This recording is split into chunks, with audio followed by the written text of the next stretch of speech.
Good morning everyone. Welcome back to Honeybee Farmstead. I'm Mel and we have got so much going on today. We have this little Miss Sheila that you guys met on the last video.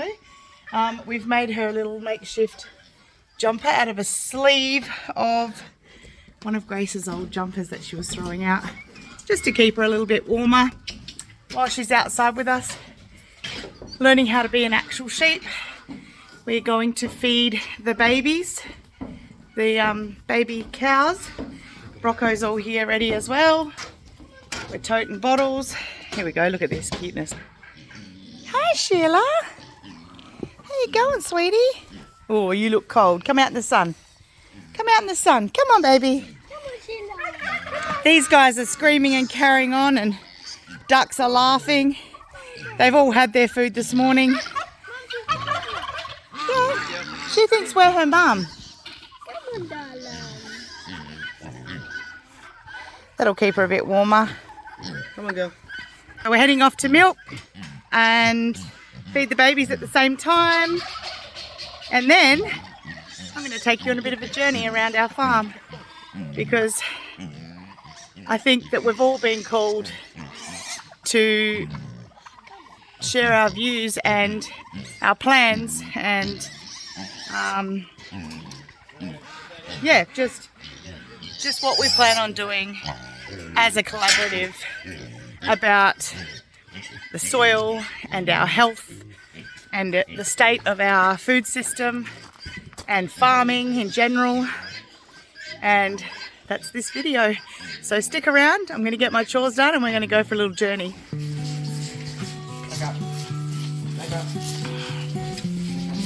Hungry babies. Hungry babies.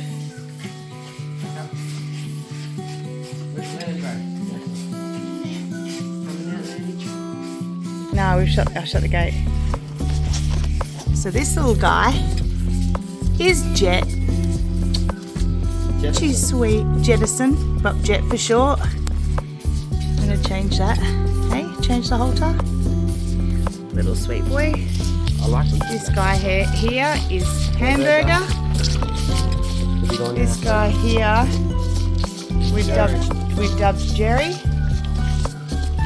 And this guy over here has been nicknamed JT, because look at that curly hair. He's a pretty little bull.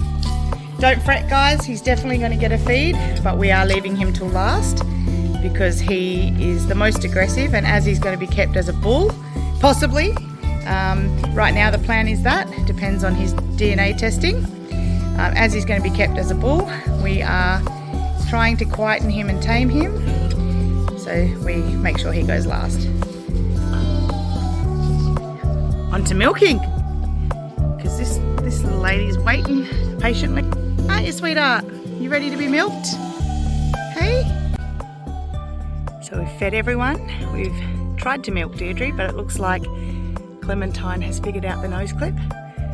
So I have actually switched her over to the one I dubbed the barbaric one. It'll just mean that the little spikes, when she tries to feed, will poke Deirdre, and Deirdre will move along and not let her feed. So I'm letting everyone out into the field today. I want the babies out there as well for this beautiful sunshine and that beautiful fresh pasture. So here. Bye ladies. Have a great day. Eat up that pasture. Poop everywhere. Improve that soil. While Brock gets that baby moving, because they haven't been out in the pasture yet. I want all the cows to hang together, because these big girls will teach them where the water is, where the good pasture is. We'll just teach them how to be cows. So that's the plan for today. But also, in keeping with the theme of this film, the reason that we have them like that is, and I'm going to show you how it improves the pasture and the soil quality. Hey Miss Clementine. Get Jax to help. Hey Miss Clementine. All right ladies, you know the way. Wait for the babies. You wait for the babies. I'm going to kick it off and I'm going to show you what's underneath. Now we don't normally disturb them all that much. We've stopped doing that. I used to collect all the poop and put it on the garden, which I still do a little bit around the actual sleeping area. So See all those holes? Dung beetles live in there, and they come up and they take that poop and they pull it down into the soil. So obviously, if that poop is down under the soil, it's helping those root systems of those plants to grow. So it's just one of the many ways. Here he comes. Here he comes, Brock the farmer with his baby lamb. Her and all her friends are going to be part of our soil regeneration project too. Come on babies, out you go. You go out with the big girls. You little cuties. She's way too young. They're like, wait for me. There you go. The girls are out there. Off you go, babies.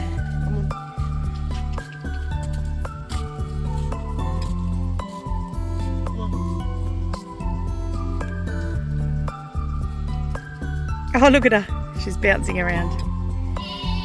Little cutie. She get tired, Brock. Her legs don't work anymore. Oh, okay. So I'm going to leave the gate open so they can come back in if they want to. I want them to feel comfortable and happy. Happy cows produce good milk and good meat. But yeah, Jackson's home today again. He got a concussion at football training the other night, so we're just keeping an eye on him. It was a couple of days ago and he's doing just great, so don't stress. But he's using that as an excuse to stay home. What? Oh, she loves you. I had to save her, so hopefully she does. She does. So now onto the serious part of this video. I follow Jess from Roots and Refuge, and Justin Rhodes, and Joel Sullivan, and Jeff Lawton, and obviously if you know who those people are, you can see a bit of a pattern in why I follow them. I, for a long time now, have, my oil journey was probably part of this as well.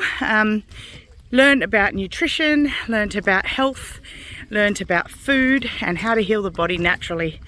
Because really, honestly, the food system's broken, in my opinion. And again, this is all my opinion, so please take of it what you like and leave of it what you don't like. My family is from broadacre farming. So my grandfather, he was the most brilliant man I have ever known until I met my husband. He was a broadacre farmer, and I remember being, I was little, I can't even tell you the age, and going out with my grandma, and she would be packing him a lunch of brown bread that had been baked in the local bakery. No plastic bags, just was delivered to their house, the good old days. And we would make him lunch and take it out to him on the header or cedar or whatever it may be at the time of year. And I can remember him spraying. I remembered them bombing the seed in silos for weevils. I remember all of those things. And even at a young age was like, even fly spray. So we just banned in my home. I'm like, okay, if it's killing the central nervous system of flies, what's it doing to us? That's a chemical makeup that's wrecking these insects like bodies. So what does it do to us? And we spray it around liberally in our house and not expect it to affect us. There are so many people out there with breathing difficulties and gut issues that can't process food. And I'm sure you guys, everyone out there knows a handful of people that have fibromyalgia, and mate, the list is endless. And I know for a fact there's loads of them because I built a quite successful doTERRA business, helping people, trying to help them with natural ways for their bodies to assist them in to heal. Our bodies are always in a state of wanting to heal, right? But we are creating an environment where it's just too much and that it can't heal itself anymore. And we're getting, cancer is on the massive up, leukemia, kids dying of things that are just shouldn't kill children. So for a long time now, I've been on this journey of how do we make that better? How do we heal that? You know, we get out into the sunshine constantly for our vitamin D, and it's a whole holistic approach, honestly. But one of the biggest parts of that is what we put into our body. So you've heard the saying, you are what you eat. If you are eating food that has been made of I'll say substandard, but actually toxic nowadays, I believe, then what do you think your body is doing? Do you think your insides are all toxic? I would say yes. So it's a little bit of a different slant than where Jess went, and I'm going to put a link to the video that it's her first ever rant. I've been following her for years, and I adore the messages she puts out, and she's one of my favorites. But when I heard her have her first ever rant after all these years on YouTube, and I'm sure she has opinions, but she never really tells them. She just grows her garden and raises her animals and stewards her land. But it really did move me. And I thought, you know what? If she's got the balls to do that, and she's got the balls to talk to people and risk differing opinions dropping off her subs list, well, I'm a tiny channel. I'm only just started. I've got less than 100 subscribers. And so there's way less people watching, but I need to put it out there. I 100% agree with her. I want to be one of the small drops in that pool, making a difference, making a change, because my one small drop is going to create at least 5 other small drops, and it has a knock-on effect. So if I teach my children how to steward this land well, how to look after our animals well, how to rotate them across my fields well, then they see the produce that it creates. It speaks for itself. If everything I pull out of my veggie garden is full of flavour, lasts for a long time in the fridge, like I can tell you guys, if you're not growing a garden and it's not really your thing, that's okay. We don't all have that love. But even if you grew herbs on your windowsill or your own spinach, they're 2 of the easiest things to grow. When you taste that, it will grow a love for food. Even if you go, oh, I hate spinach. You don't. You just hate the spinach from the shop because it's got no flavour and it's probably been sitting around for weeks. I'm going to tell you right now, just try. And if you don't and you watch me and you really want to try, hit me up and we can have a private chat about how easy it is. I am actually going to focus a lot of my videos from now on that. I know you all love the cows, so you will still see them, but I want you guys to see, like, I'm just a normal person. I've not done any studies on this other than YouTube, other than delving into Jeff Lawton's stuff, and he's in Australia, by the way. He's, in my opinion, the permaculture god. And following his principles, we've had such success. The number one principle being to cover the soil. Just cover it. Cover it with hay, cover it with wood chips, cover it so that all those little microbes and things, and there are billions of them, can do their thing, can repair the soil, can break down the organic matter and turn it into soil. I am going to focus on that now because there are so many people I love getting sick and I mean young too, and even their children. I hear of these babies being in hospital with all these illnesses and think, that's unheard of. Like, I'm only 40. I turned 40 this year. And in my childhood, you barely heard about it. Like, it is definitely on the rise. Let's change, people. Let's make a change. Let's stop with the herbicides. There's other ways.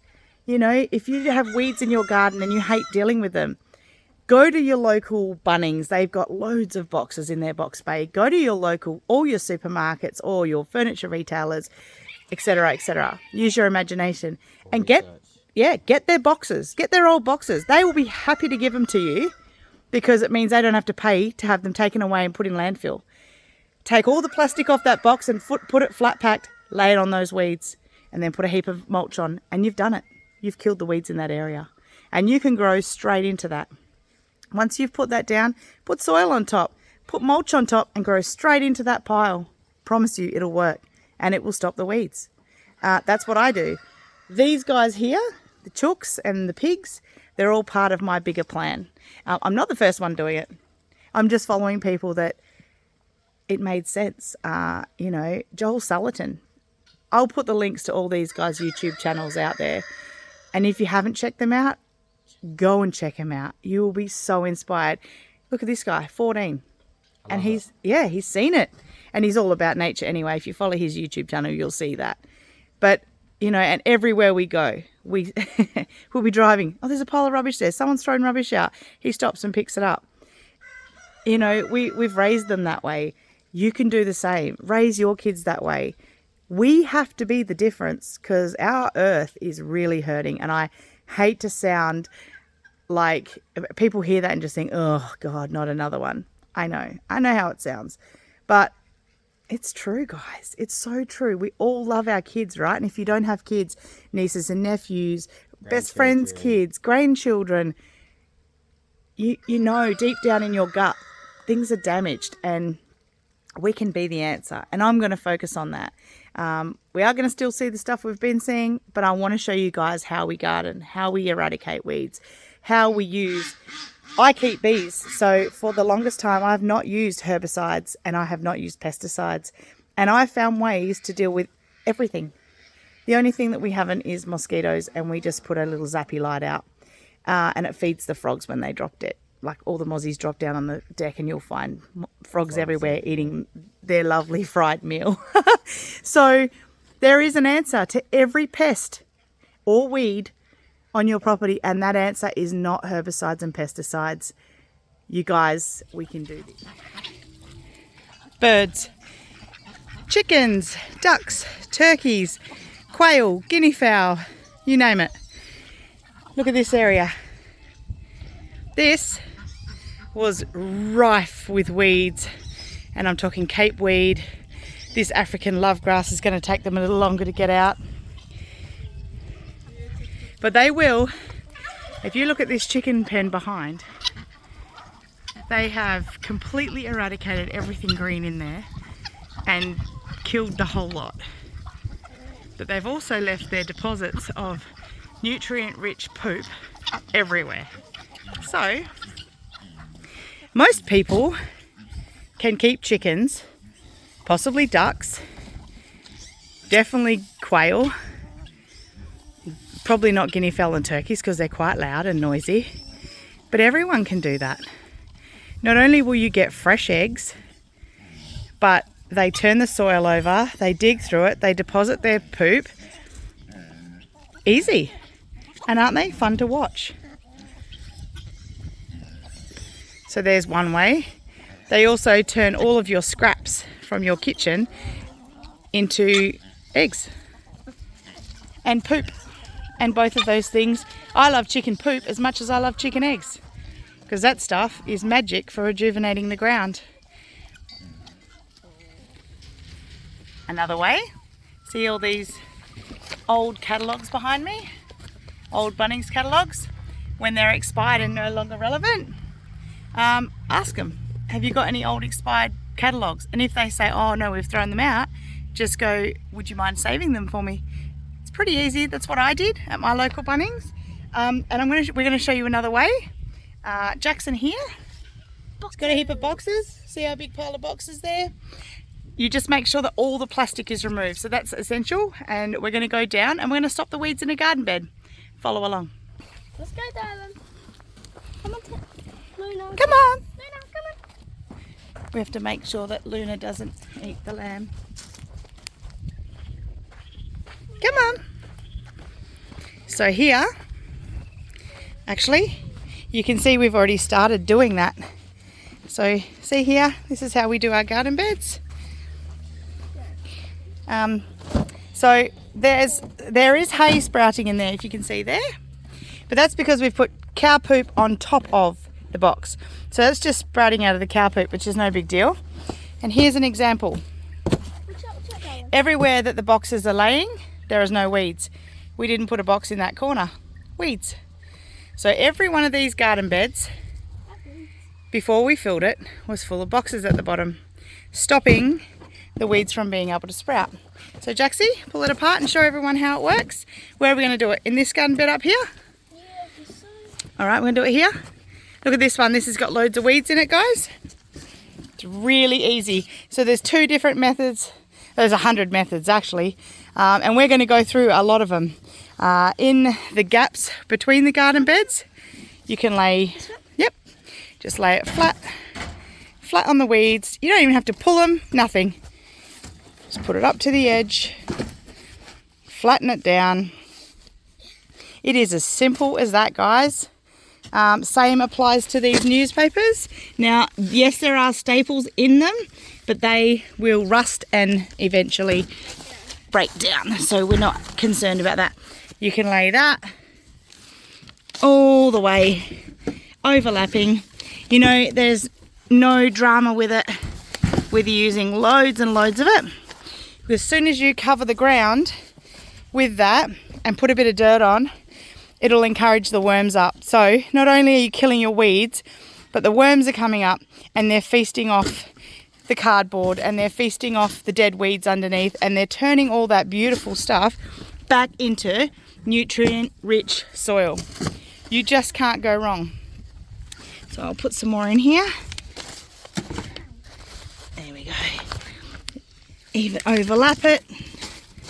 There you go. This one here, stamp the weed down a bit, get it a bit flat so I can put my newspaper on. Right, we don't even have to remove that sucker. There we go. Because without sunlight they can't grow anyway. So everything in the corridors, Alex will either whippersnip, it'll drop on the ground, and then you can put, there's weed matting and things, but I don't like them because they're plastic. The other thing you can do, exactly the same as this, cardboard in here and then mulch on top, and those weeds won't hatch again. They will not sprout again. And all the edges, and we are going to do this to demonstrate to you guys over time exactly how awesome it can look and how rich the soil will improve. But we're still waiting on a delivery of mulch. We've signed up to a thing called MulchNet, where you can get deliveries of mulch from tree loppers when they're looking to empty their truck in your area. So we're still waiting on one of those. It's a first come first serve sort of basis. And we're hoping to meet other arborists and things that are looking to empty their trucks, and we'll offer our property as a dumping site for that. And then, yeah, we'll do the same thing. Cardboard or boxes all the way in all the cracks of the garden beds, and then mulch on top. That's it. It's that easy. They're just 2 ways that I've showed you today, and we're going to keep showing you more. And there you have it. All of the beds. They're all full of cardboard that would normally go into landfill, and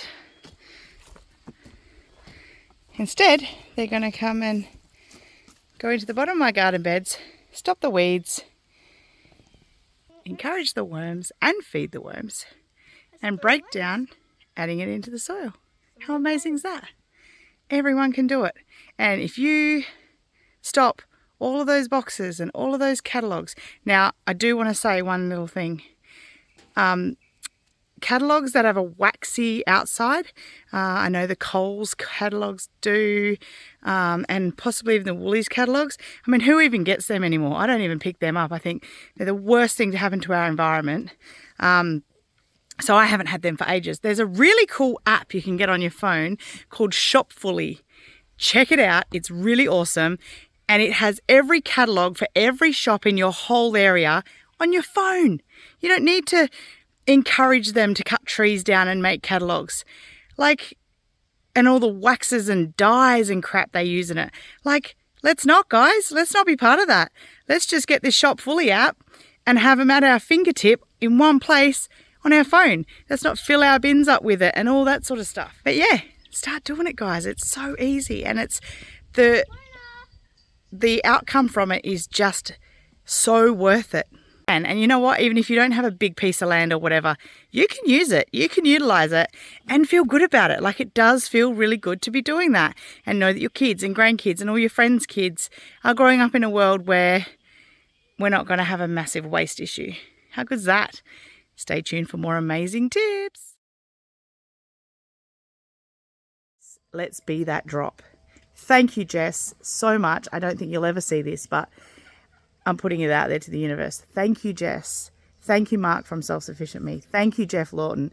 Thank you, all of the people that I follow, and they don't even know I do, for saying that, for putting it out there, for doing everything you can to change this world and make it better for the future generations.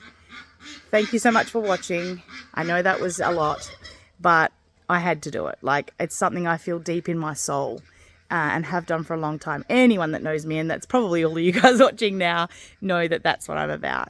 So thank you. Thanks for listening. Thanks for being here. Thanks for supporting me and subscribing. I'm going to do my best to help share my knowledge and what I've known.